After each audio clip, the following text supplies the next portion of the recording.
Welcome to LOA Today. Walt and Louis D'Souza here on this Monday, October the 29th, 2018. It's 8 a.m. New York time. That would be actually, what is it now, 12 noon London time? Midday, yeah. It's midday. All right. And for those who are on the west coast of the U.S., that would be 5 a.m. So if you're waking up at 5 a.m. and watching us, we say thank you very much for getting up this early to watch us. But we are going to also be joined pretty soon by a special guest that Louis has invited. And I'm not quite sure when she's going to be here, but when she's here, that's going to be a lot of fun. So Louis, how have you been? Has it been a good week for you? Yeah, it's been great. Thanks, Walt. What's up on your side? Oh, I've been experimenting like crazy. I've been actually. You saw how much trouble we had setting up our platform today on the Zoom platform. I'm actually experimenting with a second platform that I'm hoping is going to be easier. So that's been a big thing. And plus, we are starting to do pre-scheduled events in the Law of Attraction Changed My Life group on Facebook that we are also live streaming to as we record this. And we have our first event scheduled for Wednesday. It's a guided meditation led by life coach Cindy Chavez, and a yet-to-be-announced event on Friday. So exciting things happening. In fact, you and I got to start figuring out some... Right. That really sounds cool. Join that. Well, we got to come up with our own events to put up on Mondays, too, right? So we can we can join the flow. Yeah, we should do that. So, yeah, good things happening. Yeah. So we're going to continue talking about healing. And Louis had some really great stories for us last week. I can hardly wait to find out what you're going to have for us this week. But I'm going to kind of turn this portion of the show over to you because you know where we're going, and I'm waiting to find out. Well, Walt, when you're talking about the law of attraction and healing, I really wanted to break it down. So in the past, we used to think, okay, I'm sick, I go to a doctor. Mm-hmm. Or I try and heal myself with maybe homeopathy, some alternative healing method. So you kind of think in that way. What would I do? You know, how do I move forward in getting better? Now, when you start bringing it down to the law of attraction, you now start looking at it from quite a different angle, in my point of view. I've started to realize, of course, that your thoughts create your reality. Yep. Which to me really excites me. So then I had to start looking at doctors. What do I believe? What do I think they're going to do for me? And then I started looking at tablets and what do I think they're going to do for me? And I started to see what was my belief around all the different modalities that I was using in my life to get better. And I had to really get a clear understanding of, if I'm fighting against cancer, I'm only going to get more cancer. Mm-hmm. So what's the rocket of desire that comes out of fighting against cancer? And that is, very simply, it's really, really interesting. What comes out of that is a healthy, active lifestyle. Yeah, isn't that interesting when you turn the way you think and say it around, it comes out completely different, even though we think of it as an opposite. You kind of think it's a bit shocking because you kind of think, no, I've got to get rid of this cold or I've got to get rid of this exactly. thing. Instead of thinking, let me live a healthy, active lifestyle. So the whole thinking is turned on its head when you start understanding the law of attraction and you start working from a completely different angle when you look at it. So you start saying, okay, I've got a cold and I know that I've got a cold to help me in a certain way. And it's there because everything's always working out for me. That's what you learn with the law of attraction. Right. And you're sitting there and thinking, okay, this is working out for me. Yep. You're really working out for me. And you're not so sure about the whole thing. So you try to convince yourself of it anyway. It's a new way of thinking. So you're kind of thinking, okay, so I started looking at it closely because, I've explained to you before that I actually enjoy getting sick. Yes. Well, you're a strange person, Louis. That's all there is to it. I don't get sick anymore really very often. Okay? So, there's one thing that still gets me, and because it's an active vibration, it's a thought, okay? And that is food poisoning. Mm. When I get a gut problem and either bring up or comes out the other side. And thank you for that visual. I really appreciate that. Our audience appreciates that. It's the way it happens. I've got no problem with my bodily functions.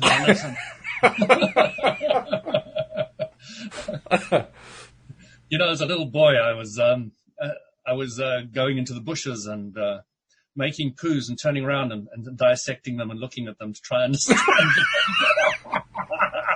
So when it comes to me studying the body, it's been from a young age, and it's been in many different ways. We have definitely tread into the category of TMI. There is absolutely no doubt about it. I have no idea what that is. Sounds funny. Too much information, TMI. You've heard that acronym for that before. But I appreciate what you're saying. So you've got this whole thing, all right. So I've got a cold, and because I don't have any fears or worries about that kind of things anymore, because I almost enjoy being sick, I started realizing something when I had a cold.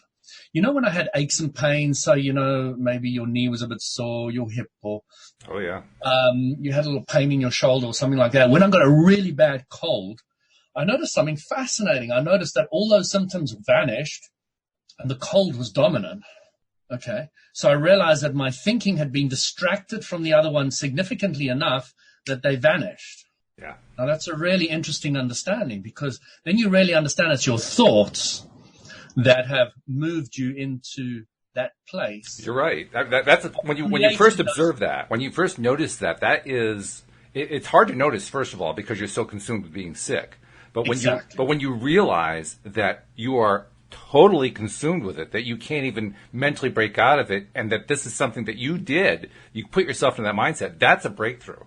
That's a real breakthrough when you notice that. It's fantastic when you get to that understanding, because what happened was my brother phoned me the other day and he said to me, I've got this unbelievable cold. I said, that's great. He's like, my crazy brother again. I said, bro, listen to me. Is there any ailments that you used to have that you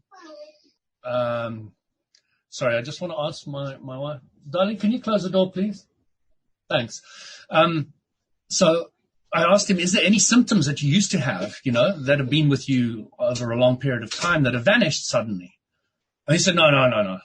And he phones me back a day later. He says, Louis, I've been thinking about what you said, and I've noticed this one's gone, this one's gone, this one's gone. Ah. And he's like, so you're becoming aware of it now as well. So it was really interesting, because when you get people to see how the mind can distract you, yes, and when you're distracted significantly enough, focusing on something else, even if it is something else negative, some other negative things can vanish, because your dominant focus, your dominant vibration has moved into another area. And I mean, he really sounded sick. Okay, it was when you really found, you're feeling low, and we've all been there. Oh yeah, yeah. So it was really interesting, because as you become more aware, you start noticing how your thoughts create the different ailments in your body and all the rest of it. So that's when you start actually realizing that you want to get control of your mind, because you noticed just how good you are at it in the wrong direction. Yeah. The other thing I realized about this little story that I've told you is that it's very interesting, because you feel a lot of relief and release from the long-term ailment. Mm-hmm. And it's really necessary. And you feel that there's a feeling of, I can just relax now and just forget about all work and just let everything go. Mm-hmm. Okay? Just let everything go. And that letting go allows you to get into a healing place for the long-term ones. That letting go is not necessarily an easy process. We just described how easily we get into this place, but letting go of that's not so easily done, is it? Well, I will quote Richard Bach illusions to you, argue for your limitations and they're yours. I love it. No, it's true. It's true. No doubt about it. I was just thinking back to times when I have attempted to take control of my mind, the first few times that I tried to do it. And it seemed impossible at first. But, like you said, argue for your limitations and yours. So All right. Well, then, by God, I'm going to find some way to focus on the thing that I want and not the thing that I don't want. And I don't care how many times my brain's going to pull me back to the thing I don't want. I am just going to win this battle. I'm going to focus on what right now I am right. No, I am right now going to. No. Don't take me over there. I am right now focusing on what I want. That's often what it's like in the first few times, right? You're just trying to wrench it away. Like, no, I'm not going there. And then you get to that easier place, because even there's a little bit of pushing against, isn't it? Oh, a little bit? There's a lot of pushing against going on there. There's a little bit of pushing against. So you really want to soothe that statement out. Right. Nice if getting better was quicker and easier. Yeah, that's a good phrase. That's a really good one. Be nice. And it's a very powerful phrase, which I've used often now. Wouldn't it be nice? So, I really want to encourage people to get to a clearer understanding about the beauty. One thing I've loved about the Abraham Hicks teachings is they keep on taking people who have got mind hiccups and explaining to them how beautiful it is, and who people who've got cancer and explaining how it's helping them so much, and taking all the negative things and seeing how it's benefiting people. And I've really, you really start grasping that along the way, how when you know what you don't want, it expands into what it does want. Okay. It's a major growth point, actually, when we do that. And it's not one that we want to skip over, I think, because when you can make that change in your thought process and say, you know what, this thing that I find originally to be really terrible and I'm now finding a silver lining to, that's a big, big step to take. That's a good one. You've got to pat yourself on the back when you do that one. It is. Yeah. So I know that my friend has just arrived, so okay. We'll be moving on there in a little while. So she had a really, really amazing experience. She was going on. She went to. I don't want to give too much away because she's going to tell the story now. But sure. She went on an energy course, and she wants to come in. She went on an energy course, and she had some incredible experiences. There was healing there involved as well. So, I just wanted to bring that in on this conversation, but it's really quite an interesting story. So sure. I'm quite excited to bring her in and let her have a chat about that aspect. Sounds great. So when you go for healing, when I'm looking at getting better now, there's a couple of basic things that I started looking at. First of all, I use water endlessly for my healing to get relief and release. I will do a bath, and in my bath I'll put salt, and in the salt I'll put some aromatherapy oils, and I'll just soak. And even while I'm in there, I'll tend to find that I get a lot of relief and release out of that all by itself. So the cold will go, I'll clear up. And if I get out, it may come back not so long after that, but at least during that period, I've had relief and release from it. If there's a stomachache or a headache or anything, I'll find that water is, with a few little extras, can really be of immense benefit to get that kind of relief and release. So I'm looking, I wanted to go through more along the way, talking about different methods, and that's why I'm excited about next week, because we're going to have Astrid on, and she's does Jinshin Jitsu as a practitioner. Oh yeah. And it's going to be really interesting to listen to her, because she's had some amazing experiences, some incredible clients, and all the rest of it. And Jinshin Jitsu is the simplest way that I've found over looking at all the different healing arts that for me. And I'm not saying that any of the others are wrong for anybody else. Sure. Everybody finds their own one. Yeah.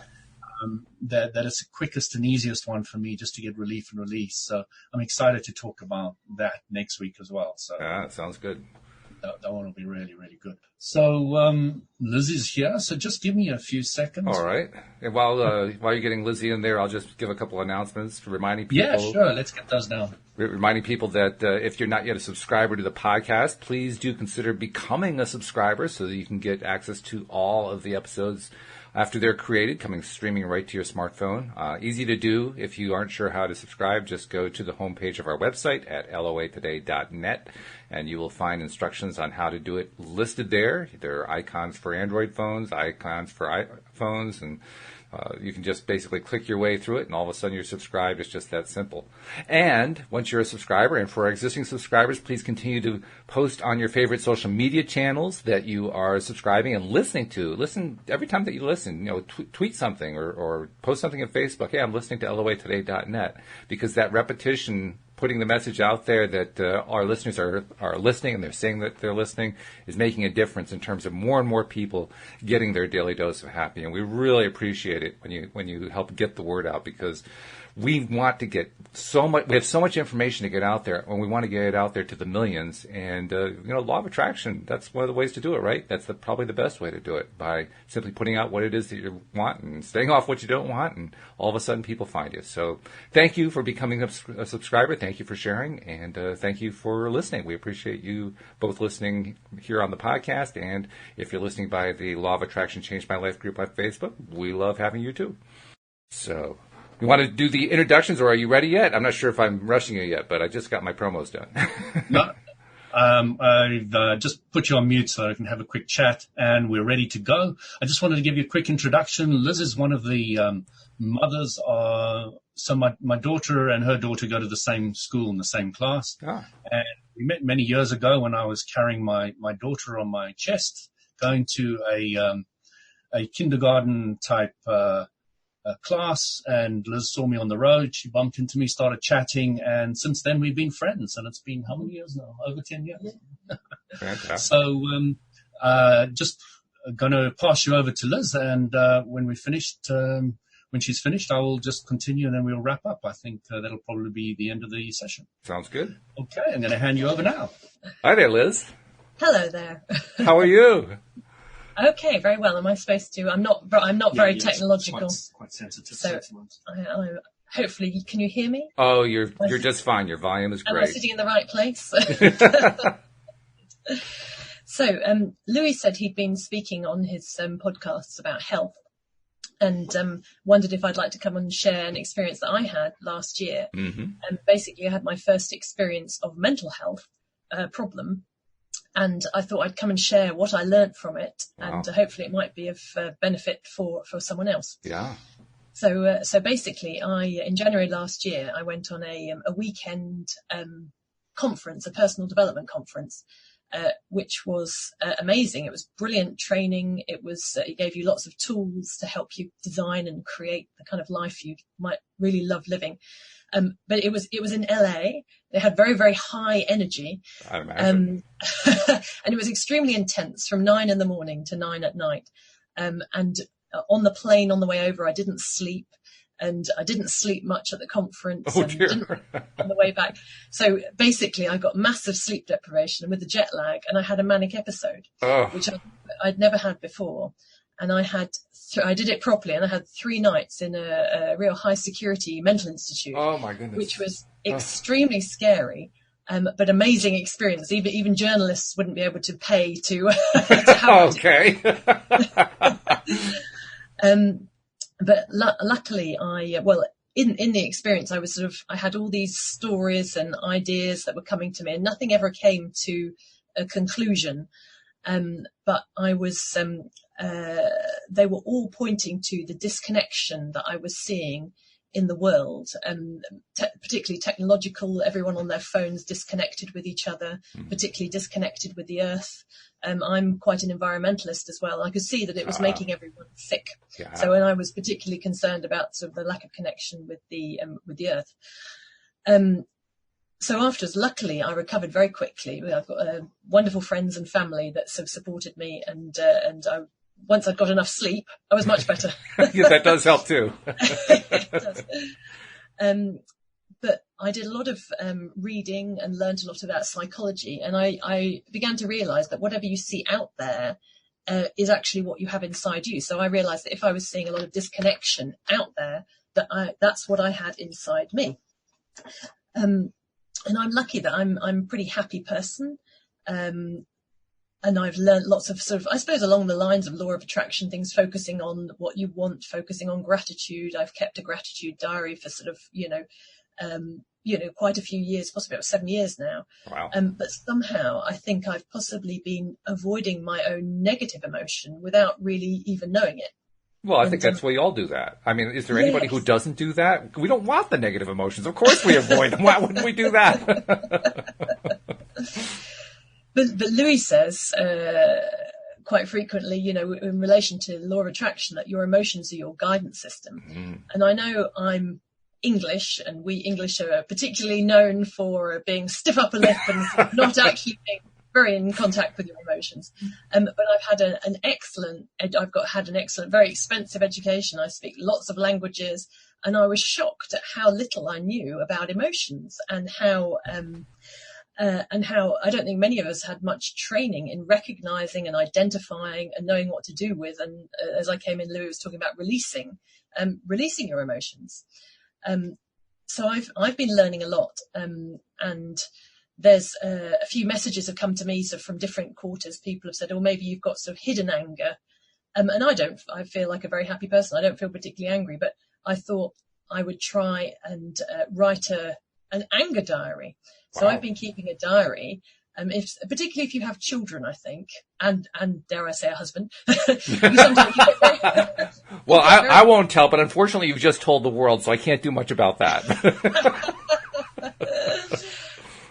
You find that things, particularly with your children, you are irritated by, but you can't really sort of scream and shout when they're small. So you kind of probably swallow it and keep it in. So I've been going to my diary and writing down sort of, lots of F words. I don't, as I say, I don't feel particularly angry, but as you start writing, you can sort of get in touch with it and feel it. And the funny thing is, I'm going to show you the finger now. This is a first on LOA today. There is a very reason. I told my daughter this morning, she said, maybe you could hold your fingers like that. I'm showing you because you probably can't see, but I did for about 7 years. I had a sort of a slight deformity here on this finger. It was I kept on picking at it, and the skin just wasn't right. It was sort of, the other side was smooth, but that side was, there was something wrong with it. And when I started writing this anger diary, it's completely healed and it's completely smooth. Wow. And I'm aware, Louis was saying as well, Jin Shun Jitsu, the lady next week's going to talk about, I was aware that of your fingers have different emotions attached to them, and the middle one is anger. It's also sex as well, I think. I won't even try to comment on that one. No. Well, we won't go there. But so basically, I realised that, getting in touch with and actually really experiencing your emotions and being able to know what to do to release them is really massively important, particularly, if you're using the law of attraction to heal a health issue. If you're not paying attention to your emotions and allowing yourself to experience them and release them, then it's much less likely to function for you, I think. I think so too. Yeah. So basically that's pretty much it. To sum up what I've learned on my journey so far is make sure you get enough sleep. That does help, yes. and learn what you can about your own emotions and what they're telling you. By the way, I don't think that the stiff upper lip is limited to the British, because I can't speak for all Americans or even all males around the world, but I learned very early on in life to keep I didn't call it a stiff upper lip. I just call it shoving the emotions down. But it basically amounted to the same thing. Yeah. So it's not just you guys. I just wanted to let you know that. We are particularly good at it. Well, you're the leaders of it. That's what it is. Yes. But that's great. What you did exactly what Louis was just talking about, because before you came on, he talked about how the best thing that can happen is if you get really sick, because then you're in a position where you totally get how well you're focusing on being sick and showing yourself just how strong you are mentally to be able to do that. And you found that place and you were able to turn it around and go in the direction you wanted to go in, which is fabulous. Yeah. Yes, and managed not to take drugs, because that's the thing that the Western system tends to try and force. When I was in the institute, I did feel a bit ridiculous because there were these people going up to what I call the sweetie counter with a little cup, and their cup was overflowing with sweeties, and I was arguing vehemently against my tiny one little tablet that wanted me to take. Good for you, though. Good for you. Yeah. There's a great film I might just mention that I've just seen called E-Motion, E with a hyphen and then motion, which basically explains that sort of all ailments, everything in the body, is caused by trapped emotions. And it gives you some sort of ideas about how to, release them. I think you can get it in the UK on Amazon Prime, but it's a great film. And that's starting to, I think, move the shift in Western medicine anyway against medicating, sort of cutting things out, surgery, and actually looking for the real cause of issues rather than just dealing with the symptoms. Right. Yeah. I'll have to check out that one. I think I was peripherally aware of that movie, but it hadn't really entered the conscious mind yet. Yeah, so it's a good one to watch. Right. So I'll take a look for that one. Emotions. That's good. So thank you, Liz. I mean, what a great story. I mean, thank you for going over to Louie's house to take the time to tell this to all of us. 5 minutes away, so it wasn't too much. Well, I'm glad we didn't put you too far out, but we do appreciate it. Okay. Well, thank you very much. All right. I shall pass you back to Louie. All right. Very good. Good story. Yeah, it's great, and I really feel Liz downplayed it. When Liz called me after her trip back from America. I could feel a tremendous energy and power coming out of her voice when she was speaking to me. She was really different place. The family's mother and wife who left was not the mother and wife who came back, and it was an incredible transformation for her. And I said to Liz once, I said, Liz, I'm actually quite envious of this experience because to me it was a full-blown Kundalini from base chakra to the crown chakra, opening, and it was an amazing experience. So I was saying to her, I wish I'd had something like that. Not what most people would say, no. well, we already know you're a little strange, but that's okay. We kind of write that one off because you have good reason to be strange, so it's okay. I have the T-shirt. You have the T-shirt, right. Yeah. At the very least you do. No doubt about that. It's fascinating.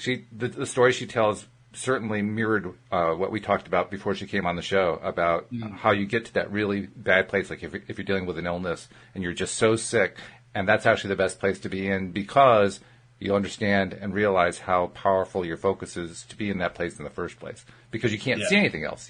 Everything else, once you notice it, everything else is gone and all you can feel is the sickness. And that's a pretty strong thing to notice that, oh my God, I actually eliminated everything else except being sick. I mean, in her case, it was eliminating everything else except having sleep, but also eliminating everything else. But I don't even, how would you characterize what she went through? I mean, she was able to give us some description, but I don't even know how I would describe it. Do you remember those 5 days I was talking about in the last experience, that incredible hernia operation experience? Right. I was saying I spent 5 days in the vortex. Now, she, from my point of view, was sitting in the vortex getting all this information pouring into her, but didn't really know what was happening or how to use it practically. And even I was not clear at the time, and I don't think I've really spoken to Liz about the clarity that I'm now getting about it, is that writing those down, so the vortex will only give you what it feels is actionable now at that moment in time. Even if it's an overload. Some pieces of the grid of what you need to do then and there. Mm-hmm. But when you're not quite integrated in the physical, it's very difficult to practically apply them. And I think big experiences like that do have that challenge where you get a lot of information, but you're not quite sure how to apply any of it. Well, it's an overload. That's the word that seems to make the most sense to me because if it's coming in so fast that you can't even handle it, I mean, she knocked her into an institute. I mean, she almost lost control of herself in a sense that we normally think about it, But in terms of the fact that if you're right, and I think you're probably right, that she was really almost slammed into the vortex and was getting this information so fast that she couldn't handle it. But eventually she got to the point where she could write it, she could express it, she could get it out, and in that way she could handle it. It was just like, it was like being a computer that just got a massive data surge that exceeded the database capacity, and now the computer's trying to handle that surge. Can't handle it. Right. So what Abram would say that is a quantum leap. And they don't specifically recommend quantum leaps. And I asked Liz, do you recommend quantum leaps? And the answer is? Probably not. Probably not. Yeah. Understandably. Yeah. If you want to come back down quite hard. If you want to come back down quite hard, she says. Yes, right. Yes. So, when you become more experienced with that part of you, you tend to be able to have greater periods of time when you can experience it, and you can tend to choose how you want to experience it after a while. You want to blocks more concentrated or less concentrated. So it's something you can choose to a greater degree when you get more control, and you get more control by being clear about focusing more on what you want and less on what you don't want. Mm-hmm. How much time do we have left here, Walt? A little under half an hour, so we got plenty of time. Half an hour. Yep. Okay, great. So, do you have any questions to me about health, nutrition, kind of problems that you would have normally that you would maybe want to change or speed up or? Interesting, because I've had plenty of things to work on. Health is not one of my things lately that I needed to work on, although I need to just start making some more time to get out and exercise my body and so forth. But in terms of major illnesses, I mean, I had something this past spring that I went through that I was mindful of while you were explaining what you went through. Mine was not nearly as a knock on your back kind of thing, but it was painful enough. I was dealing with a ligament injury in my knee, actually in both knees.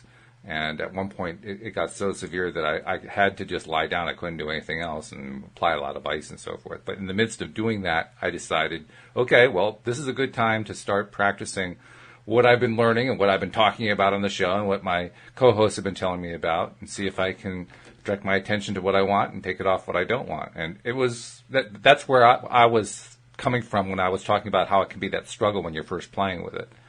Because it was. I mean, my knee was screaming at me, right? Mm-hmm. And it's a continuous scream. It was a chronic, continuous scream. And here I am I was trying to use a technique that I had previously used, which is if it's two limbs, and of course limbs were bisymmetrical. So if one limb is good and the other limb is not good, I try to pretend that the not good limb is like the good limb. And so I'll focus on the good limb and say, okay. That's a great way of doing it. I love the concept. Yeah. It does work. Well, in some cases, it's the only way I've been able to take my mind off it. And this is one of those cases. But literally, in this case, it was my left knee that was swollen beyond recognition, and my right knee was in actually pretty good shape. So I was just focusing on my right knee and saying, okay, my right knee is exactly the way my left knee is. Turn it around. My left knee is the way my right knee is. And all this time, the pain is pulling me back to the left knee. And I'm saying, no, I'm not going to go there. And then all of a sudden, I reached about, I would say, a half a second of clarity. And in that half second of clarity, the left knee's pain disappeared. And then the half second later, it came back. I said, do you know what's fascinating about that, Walt? And when Abram says, when you go into meditation and you stop thought and you get into that vortex place, just a little bit of time there is worth a lot. Oh, yeah. It was a breakthrough. I had never done that before. Worth a huge amount, okay. All of a sudden, I had done something I had never done before. I had actually removed the pain. To heck with the fact it was only a half a second. I did it at all. That was great. That was amazing. Exactly. And I was instantly motivated to see if I could do it again. And so I kept working on it again. And this time I think I got it for like 3 seconds. I was like, oh my God, I'm making progress here. This is fabulous. And after doing it for a while, I actually got to the point, I don't think I ever got it more than like a half minute to a minute. But by that point I was pretty wiped out. I'd been trying and struggling so hard on it. So I just kind of, the pain had subsided a bit. Putting the ice on had helped bring the swelling down a bit, and so I just kind of fell asleep.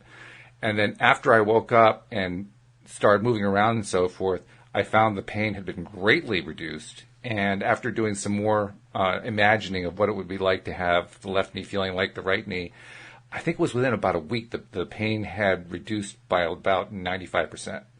It was a huge reduction. Well, correct me if I'm wrong, but I think you remember you saying something you don't like. Painkillers or tablets, or I try to avoid them. I had actually taken one in this case because it was just so painful, and it did nothing. Did absolutely nothing. Did nothing. It was I believe it was an ibuprofen because I had supposedly the reduction of swelling thing. Didn't do a thing. Not one thing. Nope. So when I would have something like that, the first thing I learned about swelling is that you must put cold on it. Okay, because when you've got cold on a swelling, what happens is you don't swell. Every time you swell, you tear. You tear your body. Tissues. There's another more accurate word. The cells of your body. So you actually tear them. So because I was swimming in the pool and I pulled my calf muscle. So I tore my calf muscle. And I thought, it was a long, long time ago. And I thought, let me go into the sauna. Keep it nice and warm. Yeah, it's about the worst thing you can do. And really, really quickly, too. And you know how long it took me to heal that? It was unbelievable. It was a great learning curve for me, is that, get the cold on it. So the other thing I would use for it after, the swelling's not going up anymore was water again. And the other thing I would use is Jinshin Jitsu, because there's a flow. It's the large intestine flow, which is said to reduce the healing time by at least a quarter, half to a quarter. And I found that to be tremendously useful for me again and again whenever I'm looking forward to learning more about that whole practice, because I suspect there's that can kind of like add to my toolbox, so to speak. Absolutely. There's some really simple stuff. And the great thing about Jinshin Jitsu is you can get really complicated if that's where your mind goes, or you can just stay really simple if that's what feels to you.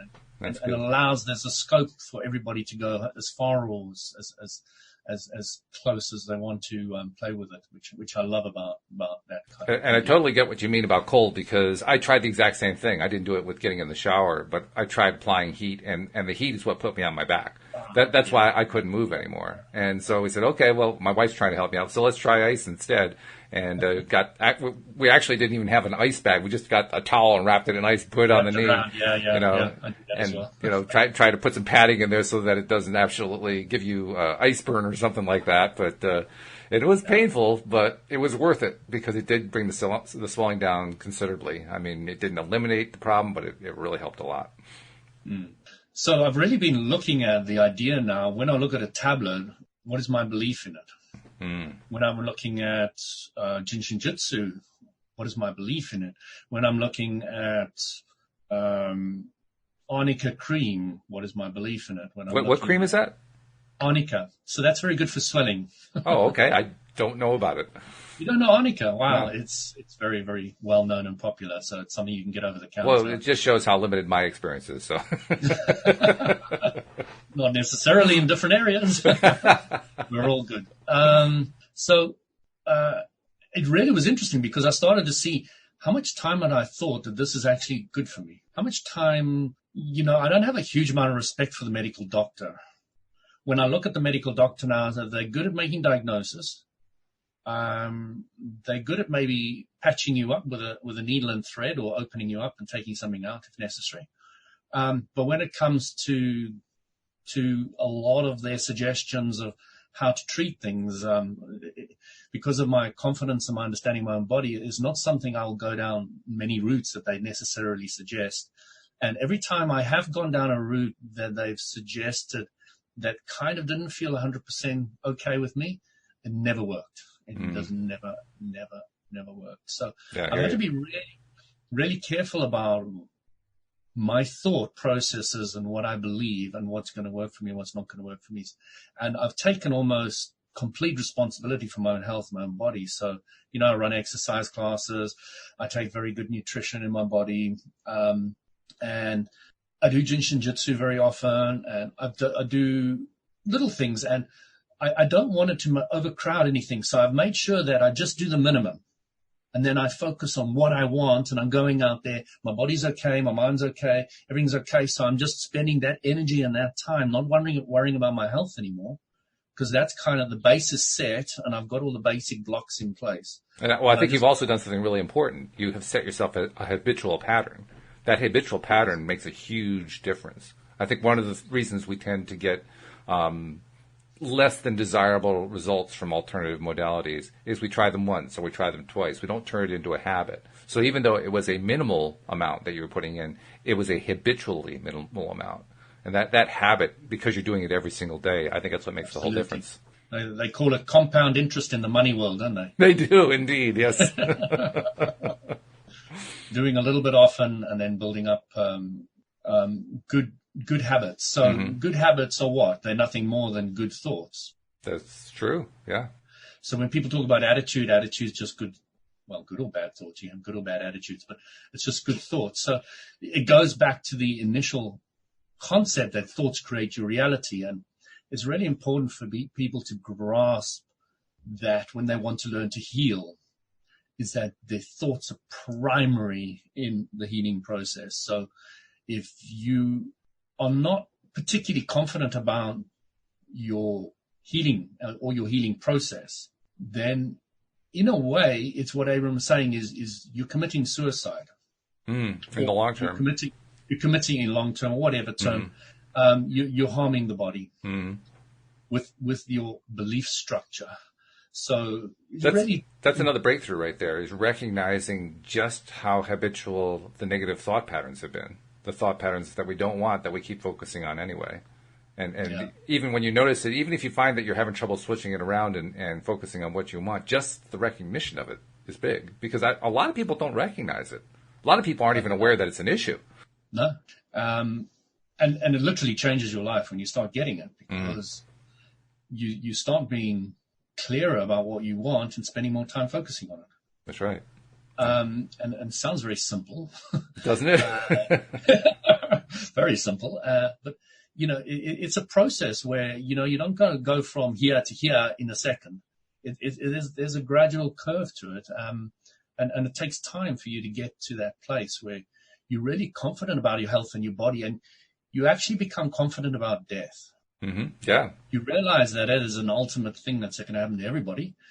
And it's not such a big issue anymore. When somebody dies, or even if they commit suicide in the normal sense, the normal sense. That's an interesting phrase. Once you start to understand Abraham Hicks, you understand everybody commits suicide.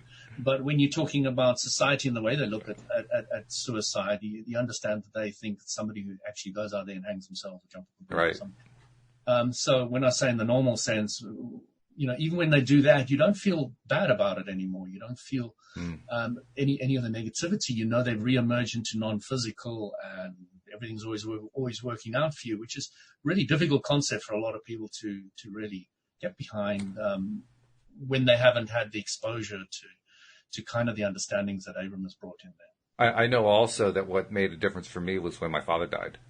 When my father died, my sister, I told you the story, I think, had a message from him a few days later. And the rest of us in the family were so convinced of the veracity of that message that it really was a message from him. For me, I think I'd always had some sense of what the non-physical world is, in the sense of the way Abraham presents it, because when I first heard Abraham's presentation of what it's like, it resonated so clearly with me. I said, yes, this is the first time I've heard an explanation of the non-physical that actually makes sense to me. But more than that, when my dad died and we got the messaging and so forth, for the first time in my life that I can remember, I actually felt confident and calm about death. Because now I had what seemed to me anyway to be confirmation that he's fine. He's perfectly fine. He may not be in the physical world anymore, but he's fine. And do I miss him at times? Yeah, I do. I miss him in the physical world, but nevertheless, he's fine. And that's the key takeaway. Once you know that you're fine when you get into the non-physical world, no longer part of the leading edge or the bleeding edge, as we call it, of the physical world, that you're fine. There's nothing serious going on here. There's no terrible consequence going on here. You're just fine. Once you reach that point, then, I really want to live a long life, but I'm not terrified of it anymore. I'm not terrified of the death. The one aspect about loss, I've lost my mother, like you've lost your dad, is that loss. There is that strong feeling of loss for a while. I must say, I don't feel it anymore at all. But, and that is probably what I would call the grieving period. But there's no worry that she's gone to a place that is not great, or I have to pray for her to go from purgatory to heaven. Yeah, right. Thank goodness we don't have to do all that. So there's none of that guilt aspect, which the way I look at it, that I have to work at. So it was really there was a loss. I mean, I remember when my sister was telling me that my mom's heart was beating erratically, and they got a helicopter to fly in, and they shocked her about 11 times or something. As she was going up in the helicopter, my sister said she was just saying, "Goodbye, Mom. Just go up. Just continue going up to heaven. Just go." And it really affected me. It was like quite a. And she was in a coma and died a few days later. But there is a great feeling of loss at the time, and the grieving period, I believe, is very, very important. I agree. Afterwards, like you can have messages, and when you're in the happy place, you can have connection with them. The reason I believe I haven't had much connection with my mother is I was never strongly connected to her at any stage. I mean, I know she was my mom, but I never felt strongly bonded to her. So it wasn't a connection which I felt very important to have, like you, an experience afterwards. Well, I also had the advantage/disadvantage. My dad died from symptoms related to Parkinson's disease, and without getting graphic about it, the end can be really, really awful in some ways. But it's a relief for everybody. It's a relief. It's exactly what it is. So I actually, somewhat to my surprise, did all my grieving before he died. When he died, the grieving was done, and I was expecting more grieving to come, and it didn't happen. And that's when I realized, I guess I just did it all. It's already been done, so I don't have to deal with that anymore. Which was, that was kind of it was a breakthrough, and it was kind of a surprise at the same time. My wife, because she works in palliative care where people go to die in the nursing home there, you kind of understand that process. You kind of see that happening quite often with a lot of the sons and daughters and family of the people that are in the homes who often have Parkinson's and dementia and things like that. And it was interesting what Abram says about Parkinson's and dementia. My wife was telling me that often when they've got these memory losses, while they're going through the process, while they're realizing they're losing their marbles, it's quite traumatic for them. And she says, but once they've lost them, then they're the happiest people day in and day out from morning to night. They just got this big grin on their face. Everything's beautiful. Everything's happy. And then you start realizing that it was just the thought processes that they were thinking that was holding them in that negative or that place that was unhappy. Something had happened in the past that didn't like, that they were regurgitating in their mind mostly, which is really, really interesting when you start seeing that dynamic happen. Well, it's also interesting when you understand it that way, because I think most people who experience a parent or a family member going into that pattern, all of a sudden they seem to have lost connection, so to speak. That seems like a sad place, but you just showed how it's actually a happy place, because now all of a sudden they've managed, perhaps in a way that we would prefer not them to do, but they have managed to separate themselves from all that angst that they've been carrying all that time. And it's interesting because they created their reality, so they created this for themselves. Mm-hmm. And they're doing it for themselves to get relief and release. Right. Yeah. And when you start looking at it like that, it can really help some people. Some people may not like what I'm saying at all, but no. It's understandable too, because now they can no longer communicate the way they could before. The way they used to, absolutely. And when you're looking at the ultimate goal of life being a happier person and a happier life, then you're looking at it from the point of view that, they're now in a happy place. Isn't that great? They've achieved what is one of the ultimate goals for a lot of humans, is just to be happy. This is true. This is true. And it's also a reminder, too, when we move from the physical to the non-physical, that's kind of like a way of getting a quick preview of what it's like, because every report that I've ever heard is that once you've moved into the non-physical, it's an extremely happy place, including my dad. I told you we had the message from my dad. What happened is, I think it was 4 or 5 days after he died, my mother and my sister went to church together, to my mom's church. And my sister's sitting there and all of a sudden starts getting a massive headache.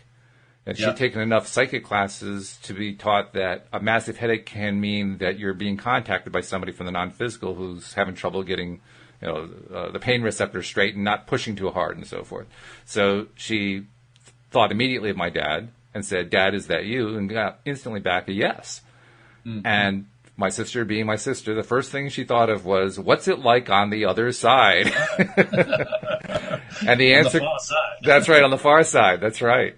And the answer came back, festive.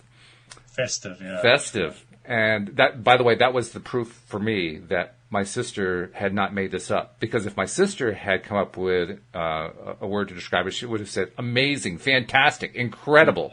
Festive was not in her vocabulary. That was not a word. That's a dad word. That's what I call a dad word. And that's how I knew it was my dad. Interesting thing, recently Abram brought out one of the newer recordings was Esther's good friend was translating, and Esther felt it, and Esther said to Abram, is so-and-so translating? And Abram said, yes. He said, do you want to experience it as well? And Esther said, yeah, I'd love to. And Esther was explaining that this was the most amazing relief and release and freedom and empowerment and positive experience that she'd ever had. And it was just mind-blowing, the transition between in the physical, where you have what you don't want and what you want all around you, to have what you don't want all vanished and just left with what you do want. Ending up in the vortex and the kind of experience of having all that released completely, which is how they kind of described what was happening at the death stage. Wow. Which I thought was a really great way of explaining it, putting or asking Esther if she wanted to go through that experience with the individual, the friend. Yeah. Yeah. It's one of those things that it's so far out of our physical experience that it's almost mind-boggling to imagine, but it certainly is full of, wow, that sounds so cool, that kind of feeling. It does. Yeah.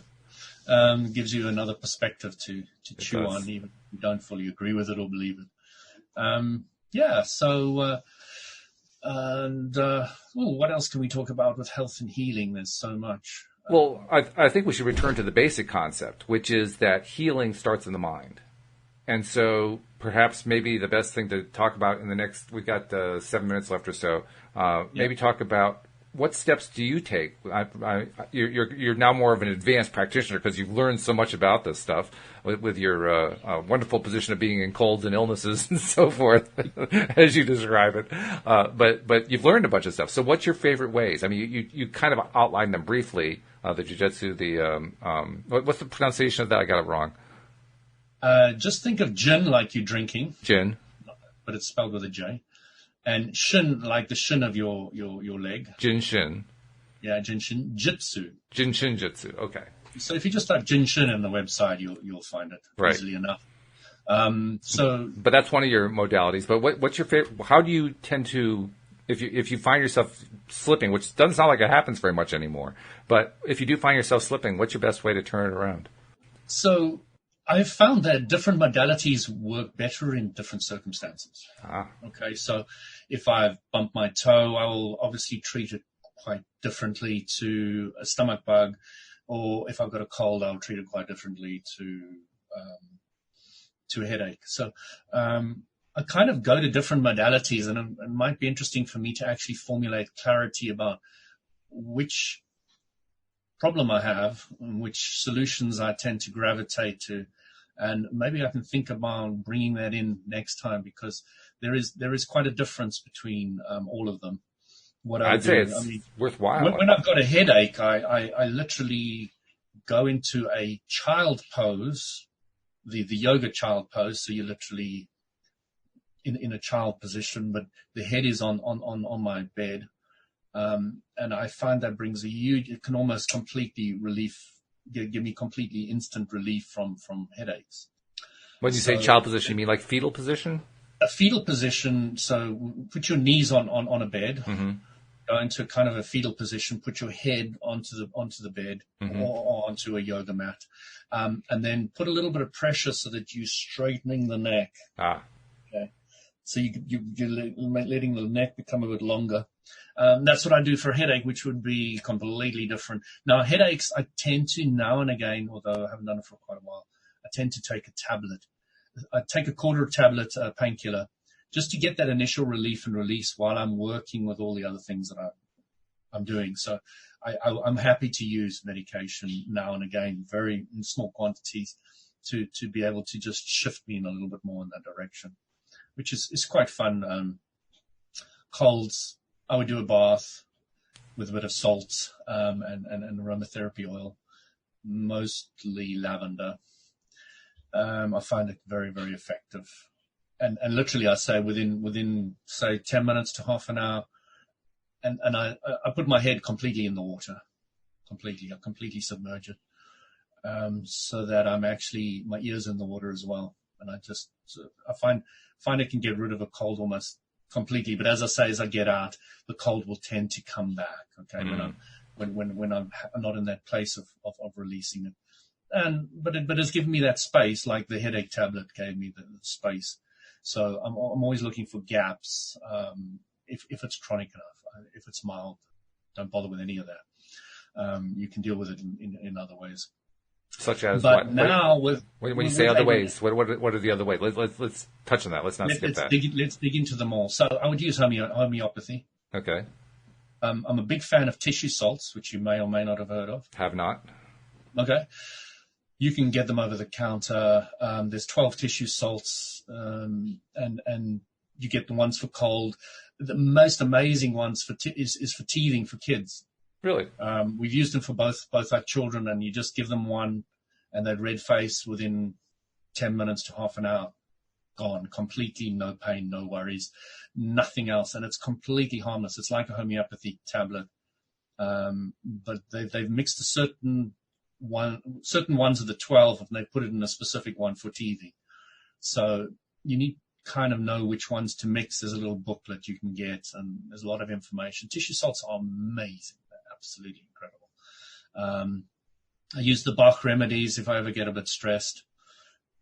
Very rare, but I love the what do they call that Bach remedy? Rescue remedy. The Bach rescue remedy is really incredible.